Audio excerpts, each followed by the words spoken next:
Omari, I'm very disappointed on you. Kwa sababu wewe uliniambia Paula anatakiwa kushoot, right? Then amekuja amelala, nampigia simu apokei. Unajua Paula bado ni mtoto na anaishi kwangu. Sasa kwa nini hata mmoja wenu basi asiniambie tunashoot usiku mzima au tunafanya nini? Wote mmekaa kimya. Wewe hujaniambia chochote, Paula apokee simu yangu. Mimi nikiwa kama mzazi naelewa vipi? Sorry kwa sababu tumemaliza kushuti asubuhi na ule mtu ambaye anamuendesha alikuwa ameenda nyumbani kwao. Are you guys dating?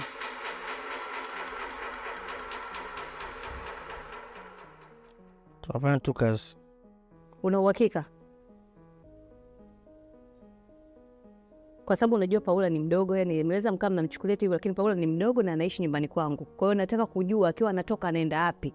Sio analala tu nje kama mtoto chokolaa. Mimi ni mzazi, yani lazima nijue. Ndio maana nakuuliza hivyo. Nafanya tu kazi, imetokea hiyo mistake. Na nilimuuliza kwa sababu mimi nilivyorudi nimechoka nikalala hapa. Wewe umelala sebuleni akaa chumbani? Nikamwambia kama ni salama au ni sawa. Kiweza kulala it's okay, naweza nikakupa chumba. Mimi nikaa nimelala. Akanambia hawezi kukupigia usiku umeshalala nini, ataongea na wewe asubuhi.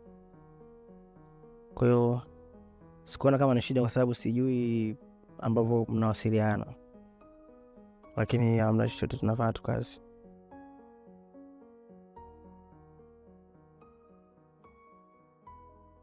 Omari, sababu ndio uliomba kwamba mali anaenda tutwati. Wewe ndio utakuwa tu taarifa kwa mama. Ambacho mjui hajala kama mama anatukana sana kwenye mitandao. Yaani watu wanachoona ni kwamba kila anachokifanya mtoto wake, yeye labda ametoa ruhusa au anaruhusu. Kitu ambacho wafahamu hata yeye kama mzazi ni anaumia. Yaani matusi yamekuwa mengi, dhiaka ni nyingi. Yaani kama vile yeye ndo anamwachia mtoto wake. Kumbe ni vitu wewe ulienda kuona ufanye naye shooting. Mmemaliza, wewe ndio utakiwa utoe taarifa kwamba Paula atashindwa kurudi. Hiyo ndio ulishio fight. Nilivyomshauri kuhusu kumpigia akasema usiku hawezi kuongea, kwa siku zani kama hata mimi ningeweza kupiga simu usiku. Sasa hapo ndio tulipokosea. Paula bado ni mtoto. Yaani tuachane na haya mitandao. Kwa mama yake bado ni mtoto.